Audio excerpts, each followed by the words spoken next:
Hello, my dear brothers and sisters. It is Sister Mary, and you are listening to Lighting the Way Ministries. Bless the Lord is our topic.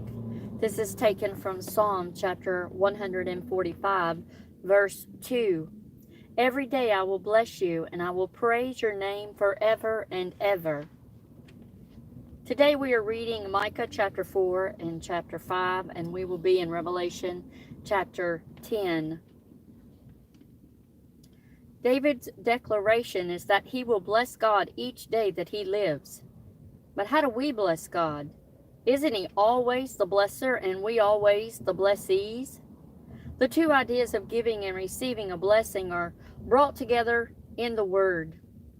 David uses here for bless in Hebrew, borosh, which is derived from boresh, which is knee. In Old Testament times, one got down on his knees when preparing to speak or receive words of blessing. From God's side, he is the blesser and the one who gives the capacity for living a full and rich life. The Creator's first act toward the newly created man and woman was to bless them. We find this in Genesis chapter 1, verse 28. The Aaronic benediction in Numbers chapter 6, verses 22 through 27, reaffirms God's continuing promise of blessing to his people. From our side, we kneel before our Creator God and receive his enabling power to live this day in peace and equipped for every eventuality by his provision. And then also from our knees, we respond to his blessing by lifting our words of praise and thanks to him. Micah chapter 4. Now it shall come to pass in the latter days that the mountain of the Lord's house shall be established on the top of the mountains, and shall be exalted above the hills, and peoples shall flow to it. Many nations shall come and say, Come and let us go up to the mountains of the Lord, and to the house of the God of Jacob. He will teach us his ways, and we shall walk in his paths. For out of Zion the law shall go forth, and the word of the Lord from Jerusalem. He shall judge between many peoples, and rebuke strong nations afar off. They shall beat their swords into plowshares, and their spears into pruning hooks. Nation shall not lift up sword against nation, neither shall they learn war any more. But everyone shall sit under his vine and under his fig tree, and no one shall make them afraid. For the mouth of the Lord of hosts has spoken. For all people walk each in the name of his God, but we will walk in the name of the Lord our God forever and ever. In that day, says the Lord, I will assemble the lame, and I will gather the outcast and those who I have afflicted. I will make the lame a remnant, and the outcast a strong nation. So the Lord will reign over them in Mount Zion, from now on, even forever. And you, O tower of the flock, the stronghold of the daughter of Zion, to you it shall come, even the former dominion shall come, the kingdom of the daughter of Jerusalem. Now why do you cry aloud? Is there no king in your midst? Has your counselor perished? For pangs have seized you like a woman in labor, but in pain and labor to bring forth, O daughter of Zion, like a woman in birth pangs. For now you shall go forth from the city, you shall dwell in the field, and to Babylon you shall go. There you shall be delivered, and there the Lord will redeem you from the hand of your enemies. Now also many nations have gathered against you, who say, Let her be defiled, and let our eye look upon Zion. But they do not know the thoughts of the Lord, nor do they understand his counsel. For he will gather them like sheaves to the threshing floor. Arise and thresh, O daughter of Zion, for I will make your horn iron, and I will make your hooves bronze. You shall beat in pieces many peoples. I will consecrate their gain to the Lord, and their substance to the Lord of the whole earth. Chapter 5. of Micah. Now gather yourself in troops, O daughter of troops. He has laid siege against us. They will strike the judge of Israel with a rod on the cheek. But you, Bethlehem, Ephrathah, though you are little among the thousands of Judah, yet out of you shall come forth to me the one to be ruler in Israel, whose goings forth are from of old and from everlasting. Therefore he shall give them up until the time that she who is in labor has given birth. Then the remnant of his brethren shall return to the children of Israel, and he shall stand and feed his flock in the strength of the Lord, in the majesty of the name of the Lord his God, and they shall abide. For now he shall be great to the ends of the earth, and this one shall be peace. When the Assyrian comes into your land, and when he treads in our palaces, then we will raise against him 7 shepherds and 8 princely men. They shall waste with the sword the land of Assyria, and the land of Nimrod at its entrances. Thus he shall deliver us from the Assyrian, when he comes into our land, and when he treads within our borders.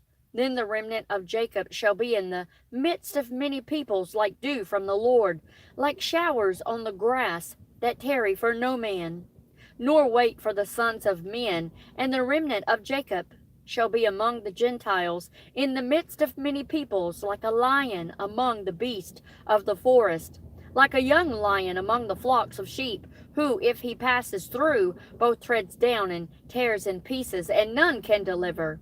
Your hand shall be lifted against your adversaries, and all your enemies shall be cut off. And it shall be in that day, says the Lord, that I will cut off your horses from your midst, and destroy your chariots. I will cut off the cities of your land, and throw down all your strongholds. I will cut off sorceries from your hand, and you shall have no soothsayers. Your carved images I will also cut off, and your sacred pillars from your midst. You shall have no more worshiping the work of your hands. I will pluck your wooden images from your midst. Thus I will destroy your cities, and I will execute vengeance in anger and fury on the nations that have not heard.